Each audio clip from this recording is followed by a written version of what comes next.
Hey guys, welcome to Katerina Mina Photography's Photoshop tutorials. Today I will be showing you the 3 starting points to editing your raw files in Adobe Photoshop.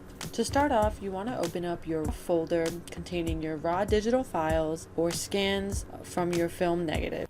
So like I said, to get started, you want to open up your folder and select the image you want to start editing.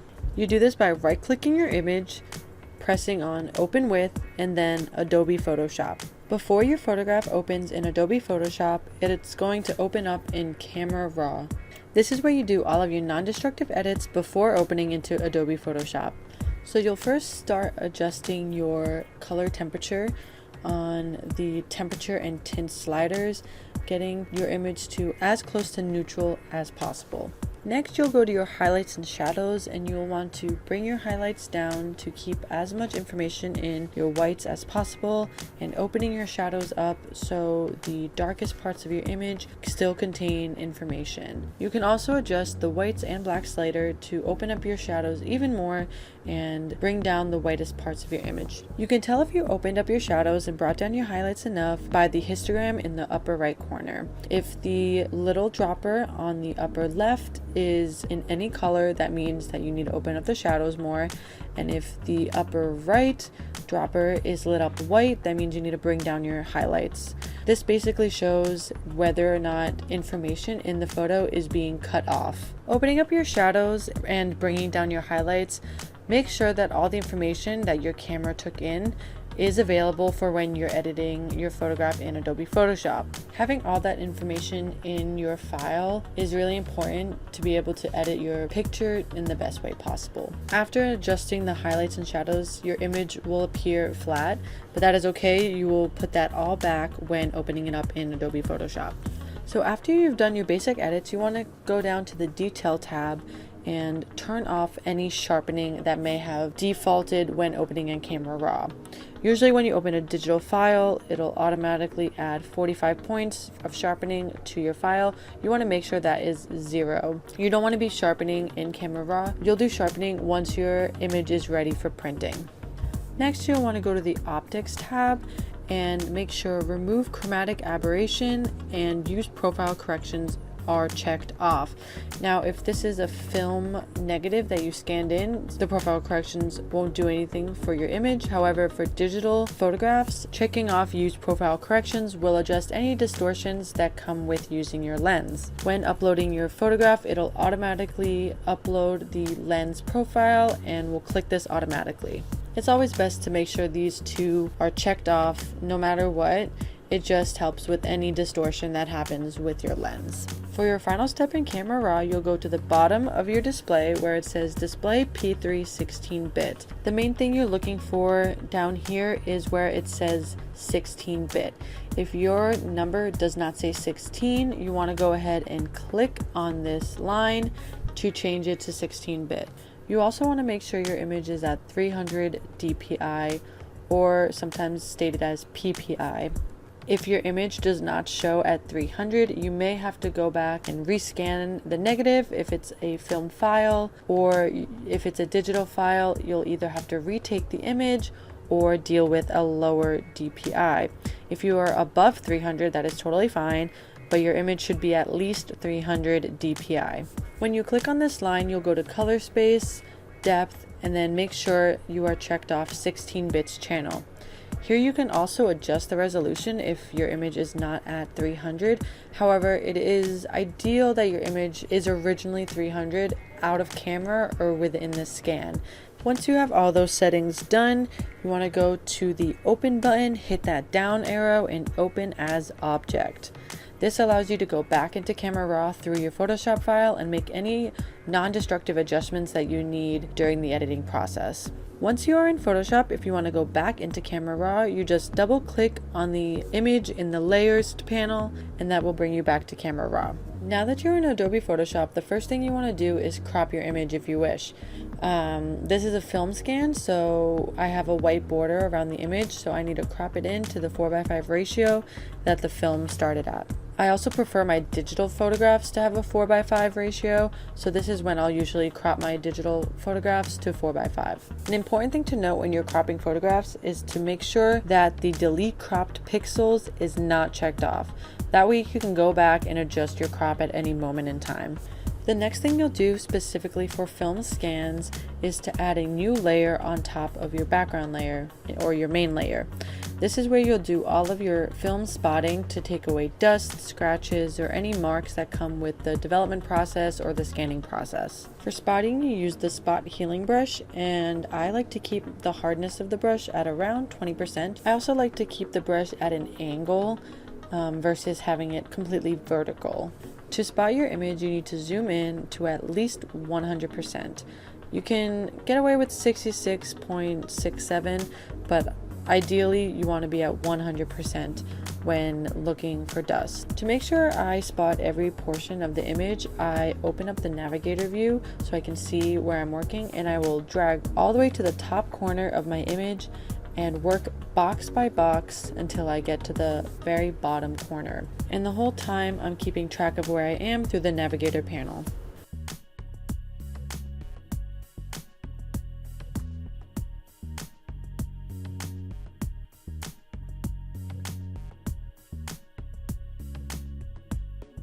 When spotting, you can adjust the size of the brush by pressing down on the bracket keys on your keyboard. The left bracket makes it smaller and the right bracket makes it bigger.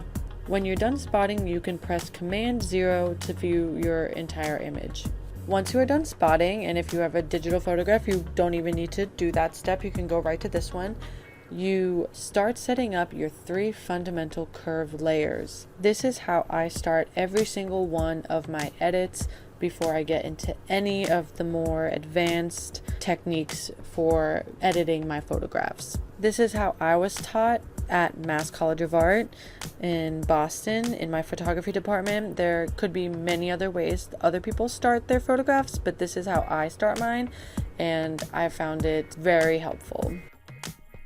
Your first step will be to open up 3 curve layers, and you can get to this by going to the bottom of your layers panel, clicking that circle that's half black, half white, and then going up the selection to curves. Once you have your 3 curve layers, you will name them accordingly from bottom to top.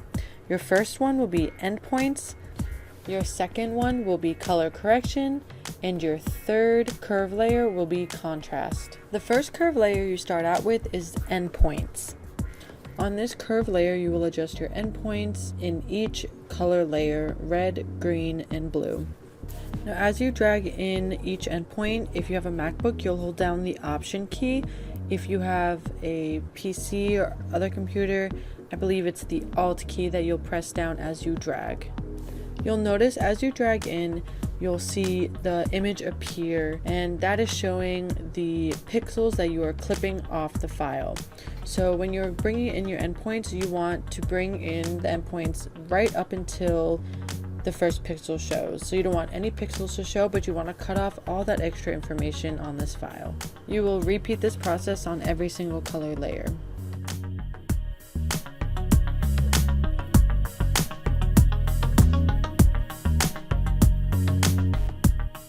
The next thing you want to do is move on to your color correction curve layer. This is where you will adjust the color of your image. When editing, you want your image to be as neutral as possible. You don't want too many color casts, unless that's what you're going for, of course. But if you want a general neutral image, you need to use the color correction curve layer to make those adjustments. When I'm first looking at an image and I'm trying to figure out what color cast I see, I usually will zoom in on certain parts of the image and see what color kind of pops out. Usually when I'm dealing with portraits, I'll look at the skin tone or the hair color and see if the coloring is off in some way. You can also look at a neutral background, like a white wall that is in the picture or something that is white, to help figure out what color cast may be in your image.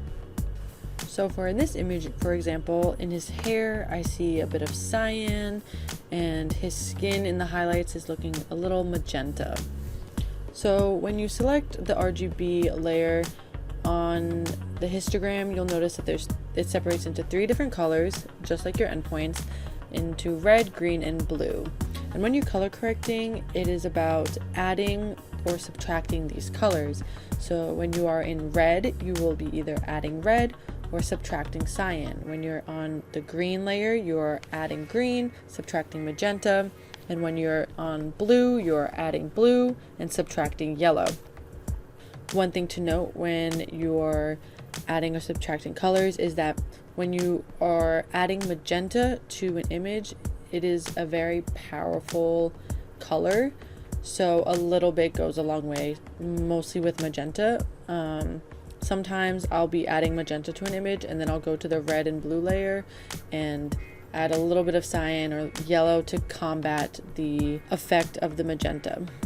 So for this image, I'll go into the red layer and I'll start adding some red to the image because I noticed cyan in his hair. And a cool trick for the histograms when you are adding color is that you can use the clicker tool to pick the exact spot on the image that you see the color.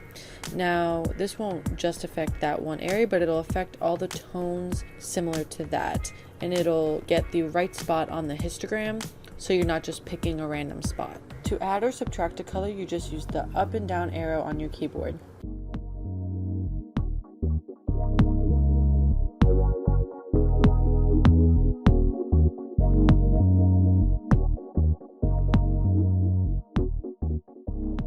And to see the effects of your change, you can click on the little eye icon with the curved arrow, and that will show you the before, and then when you unclick it, it'll show you the current status. So here you just see me adding and subtracting some colors that I kind of see in the image. So there is a little bit of blue in the background, and as I said, magenta on the highlights. So you just see me adding green to the image and adding some yellow. Usually when I'm first starting to color correct an image, I will go to each color layer and add and subtract a bit just to see what pops out. And you can tell when you are properly color correcting an image when you notice more contrast and things within the image start to differentiate between each other. When you have a general color cast on an image, it makes the image appear flat because it is a general wash on top of that image. So adjusting the color and making it more neutral allows the colors in the image to differentiate between each other and creates more contrast and has the pieces of the image pop out from each other.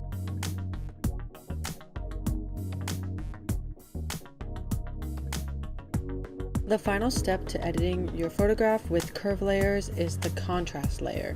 As you can get in the name, this is where you add contrast in your image. The way I do this is by using the hand clicker and clicking one point where a dark shadow is and another where a highlight is. I do this so I can be more precise where I pick my shadows and highlights and have more control over the contrast. You can also pick your shadow and highlight points by clicking the center of the upper right box and the center of the lower left box.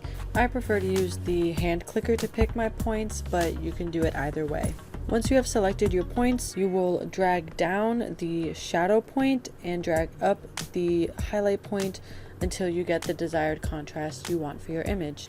This one is usually the more simple layer that you have to do. The only thing is once you add the contrast in, usually the colors change ever so slightly. So sometimes you'll have to go back into color correction and adjust the colors after contrast.